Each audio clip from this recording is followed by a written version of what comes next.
বিসমিল্লাহির রহমানির রহিম। আসসালামু আলাইকুম। কেমন আছেন আমার প্রিয় বন্ধুরা?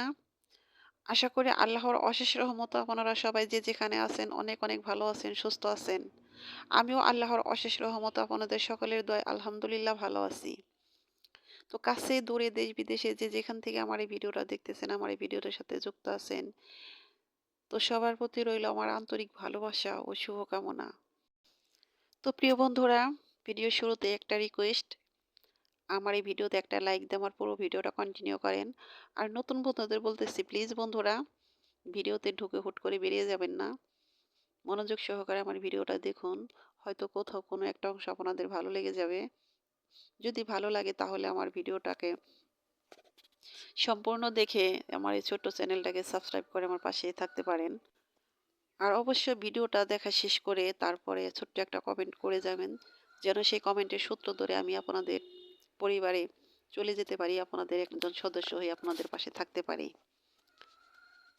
তো বন্ধুরা, এই তো সকাল থেকে আজকে ভিডিওটা শুরু করেছি। তো আজকে ঘুম থেকে উঠে অনেক ভালো লাগতেছে, কারণ আজকের আবহাওয়াটা অনেক পরিবর্তন হয়ে গেছে। আমাদের এখানে রোদ উঠেছে। তো জানি না কোন কোন জেলায় কোথায় কোথায় রোদ উঠেছে আজকে। আমাদের এখানে রোদ উঠেছে। তো রোদ উঠেছে মানে অনেক কাজ বেড়ে গেছে আজকে আমার।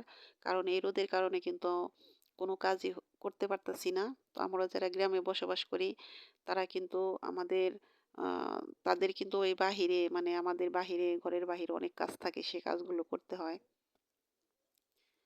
তো কিছু কিছু কাজ আছে যেগুলো প্রতিদিনই করতে হয়। তো সেগুলো যদি প্রতিদিন না করতে পারি তাহলে কিন্তু সে কাজগুলো জমে থাকে, সেগুলো করতে অনেক কষ্ট হয়। যেমন এই যে কাজ, এই কাজগুলো হলো আমার যে ঘরের ওই পাশে বিশাল একটা কড়ই গাছ আছে। তো সেই কড়ই গাছের পাতা এই দিন আসলে এই সিজনে ঝরে অনেক পাতা পড়ে আছে আমার এই টিউবওয়েলের পাড়ে ঘরের পিছনে। তো সেগুলো শুধু দেখতেছি কয়েকদিন ধরে, তো ওগুলার মধ্যে তো আর হাত দিতে পারতেছি না। তো আজকে ওগুলা সব পরিষ্কার করে তারপরে দুয়ারে নিয়ে শুকাতে দিব। এই পাতাগুলো আবার চুলায় খুব সুন্দর জ্বলে, যদি শুকায় তাহলে অনেক সুন্দর জ্বলবে। তো ওই টিউবওয়েলের পাড়ে ওগুলা শুধু ঝাড়ু দিয়ে দিয়ে এক পাশ করে রেখেছিলাম, আজকে ওগুলো উঠালাম। আবার এই ঘরের পিছনে এসেছি, দেখেন কি অবস্থা। তো এই ঘরের পিছনে কিন্তু আমি দু একদিন পর পরই ঝাড়ু দিয়ে পরিষ্কার করে রাখি, ভালো লাগে। তো বেড়াতে গিয়েছিলাম, তার আগে ঝাড়ু দিয়ে গিয়েছি, তারপরে বেরিয়ে আসলাম, তারপরে কিন্তু এক সপ্তাহ হয়ে গেছে। এর মধ্যে আর এদিকে ঘরের পিছনে আসিই নাই। এমন আবহাওয়া তো জানেনই সবাই কিরকম। তো আজকে শীতের সব কাপড় চোপড় খুলে কাজে লেগে পড়েছি। সকালবেলা বাসি কাজ করে তারপরে রুটি বানিয়ে দুধ জাল দিয়ে রেখে তারপরে চুলাটা একটু লেপে দিয়ে তারপরে আমি কাজে লেগে পড়েছি। এই কাজ করে তারপরে খাবো, তারপরে আবার রান্না করবো আর কি। তো এই তো এই যে দেখুন, আপনাদের ভাই একটা আহ, কলা গাছ লাগিয়েছে। গাছের কি অবস্থা, একদম পাতা পড়ে এমন অবস্থা হয়। প্রত্যেকটা গাছ একদম মানে ঢেকে থাকে এই পাতা, পুরোই পাতা। এই পাতা একদম সেই ফাল্গুন মাস চৈত্র মাস পর্যন্ত এই পাতা ঝরা শেষ হবে, আবার ফুলগুলো ঝরবে। তো আমার বাহিরের কাজগুলো করা শেষ হয়েছে, এখন আমি খাবো। কারণ এই ক্ষুধা লেগেছে, আগেই খাওয়া উচিত ছিল। তো ভাবলাম যে না, রোদ তো সবসময় থাকে না, যে কাজগুলো এগুলো আমি করে তারপরে খাবো। এই তো দুধ দিয়ে রুটি খাবো। তো কয়েকদিন ধরে রাতে দুধ খাওয়া হয়, একটু গ্যাসের সমস্যা করতেছে। তো দুধ খাবার এটা হলো আমাদের পরিবারে একটা কমন খাবার, কারণ যা কিছুই খাই না কেন দুধটা খেতে হবে। আর দুধটা আমরা সবাই পছন্দ করি। এটা কিন্তু শরীর স্বাস্থ্যের জন্য অনেক উপকারী। তো দেখা যায় যদি কলা থাকে তাহলে কলা দিয়ে দুধ দিয়ে রাতের বেলায় খাই সবাই। আমি খাই না, আমি গ্লাসে করে আমার দুধটা বেশি খাওয়া হয় আর কি। তো এই তো সকালের নাস্তাটা করতেছি, যদি কলা থাকে তাহলে দুধ কলাটাও খায়।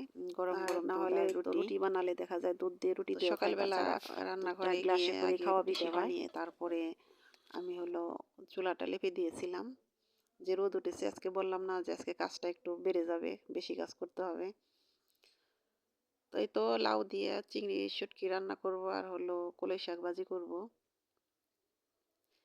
গাছের, এটা কিন্তু আমাদের গাছের লাউ, অনেক কচি, যে আরো 4-5 দিন গেলে তারপরে মনে হয় খাওয়া যেত, তারপরও আগে কেটেছি যে কচি এটাই খাবো। তো এতে দেখুন চুলাটা লেপে দিয়েছি, কি সুন্দর মাশাআল্লাহ চলতেছে। তো চুলাটা যেদিন লেপা হয় সেদিন কিন্তু অনেক সুন্দর জ্বলে। আরও আগেই লেপা দেওয়া উচিত ছিল, কিন্তু আবহাওয়ার কারণে দেই নেই, যে শুকাবে না। তো এই তো আমি এখন শুটকিটা রান্না করব লাউ দিয়ে। তো লাউ শুটকির মধ্যে শুধু আদা রসুন কিছু জিরা দিয়ে বেটে দিয়েছি, কাঁচামরিচ পেঁয়াজ দিয়ে দেব। তার মধ্যে আদা রসুন বাটা এগুলো দিয়ে চিংড়িটা দিয়ে একটু ভাজবো, যেহেতু চিংড়ি শুটকি এটা কাঠখোলায় ভাজিনি, শুধু গরম পানি দিয়ে ভালো করে ধুয়ে নিয়েছি, বেটে তারপরে দিয়েছি। এটাকে এখন ভালো করে একটু তেলে ভেজে তারপরে অন্যান্য মশলা দেব। তো লাউ তরকারিতে লাউ বলেন, তারপরে মূলা, চাল কুমড়া, মিষ্টি লাউ, এগুলোর মধ্যে কিন্তু ঝাল বেশি চলে না, ঝালটা একটু কম দিতে হয়। আর বিশেষ করে শুকনো মরিচের ঝাল তো চলেই না, কাঁচা মরিচটা একটু বেশি দিতে হয়। তো আজকে আমার লাউ তরকারিতে মনে হলো যে হলুদটা একটু বেশি পড়ে গেছে। তো খেতে অনেক মজা হয়েছিল। লাউ তরকারিতে এমনি অনেক পছন্দের, তারপরে শুটকি বলে কথা, শুটকি তো যে কোনো শুটকি আমার অনেক পছন্দ। তো লাউটা অনেক মজা হয়েছিল, খেয়েছিলাম। তো কলই শাকটা ভাজি করব। তো আমার কিছু প্রিয় বন্ধুদের আমি ভিডিও দেখি যে রান্নার চ্যানেলগুলোতে, তো কলই শাক ভাজি করে দেখি। অনেক আপুরা অনেক সুন্দর করে কলই শাক ভাজি করেন অন্য একটা নিয়মে, অন্যভাবে। তো আমি যে কলই শাক ভাজি করি, তো সবার রান্না তো আর এক হয় না। তো আমি কলই শাকের মধ্যে শুধু কাঁচামরিচ পেঁয়াজ এগুলো কেটে দেই আগে, আর কাঁচামরিচ কিছু আমান দেই। আর শুকনা মরিচ বাগারে দিলে দিতেও পারি, নাও পারি, এটা যার যার ইচ্ছা মতো। তো আর বাগারে হলো রসুন আর হলো আদা ছেঁচে দেই, কারণ এটা হলো খেসারি শাক, এটা কিন্তু গ্যাসের সমস্যা করতে পারে, পেট ব্যথা করতে পারে, সে কারণে আদাটা দিলে বেশি ভালো হয়। তো শুধু সেই কারণে না, আদা দিয়ে বাগার দিলে কিন্তু এই সেন্ট আসে, ভালো একটা ফ্লেভার আসে। এটা লাউ শাকে আর হলো খেসারি শাকে আর কি আমি দেই। এটা আমার মায়ের কাছ থেকে শেখা। তো আপনারা যারা না খেয়েছেন এভাবে খেয়ে দেখতে পারেন, ট্রাই করবেন। তো আমার আপুরা যেভাবে খেসারি শাক রান্না করে আমিও সেভাবে ট্রাই করে দেখব কেমন লাগে। বন্ধুরা যারা আপনারা কাসুন্দি পছন্দ করেন, এই শাকের সাথে কাসুন্দি খেতে পারেন। আমি কিন্তু এই শাকটা কাসুন্দি দিয়ে খাই, খুব মজা লাগে। তো কথা বলতে বলতে আমি ভিডিও লাস্ট পর্যায়ে চলে এসেছি। জানি না কোন কোন বন্ধু এখন আমার ভিডিওর সাথে আছেন। প্লিজ বন্ধুরা ভিডিওটা দেখতে দেখতে লাইক দিতে ভুলে যান, আবারও মনে করিয়ে দিলাম একটা লাইক দিয়ে দেন। আর আমার প্রিয় বন্ধুরা যারা এই কাজটি করে দিয়েছেন তাদেরকে জানাই আমার অন্তরের অন্তঃস্থল থেকে অনেক অনেক দোয়া ও ভালোবাসা। তো বন্ধুরা আমার কথা ও কাজে অনেক ভুল আছে, প্লিজ আমার ভুলগুলো ক্ষমা সুন্দর দৃষ্টিতে দেখবেন। আর বন্ধুরা আমারও আমার পরিবারের জন্য আমি আপনাদের কাছ থেকে দোয়া চেয়ে নিচ্ছি। অবশ্যই আমারও আমার পরিবারের জন্য আপনারা সবাই দোয়া করবেন। আমিও আমার মন থেকে, আমার অন্তরের অন্তঃস্থল থেকে আপনাদের পরিবারের জন্য, সবার জন্য দোয়া করি। আপনারা সবাই ভালো থাকেন, সুখে থাকেন, সুস্থ থাকেন। আপনাদের মনের নেক আশাগুলো আল্লাহ পাক যেন পূরণ করে দেন। এই দোয়া আপনাদের জন্য সবসময় আমার মন থেকে। তো আজকের ভিডিওটা কেমন লাগলো আমাকে অবশ্যই কমেন্ট করে জানাবেন। তো আজকের মতো এখানেই বিদায় নিলাম। তো আল্লাহ হাফেজ, আসসালামু আলাইকুম।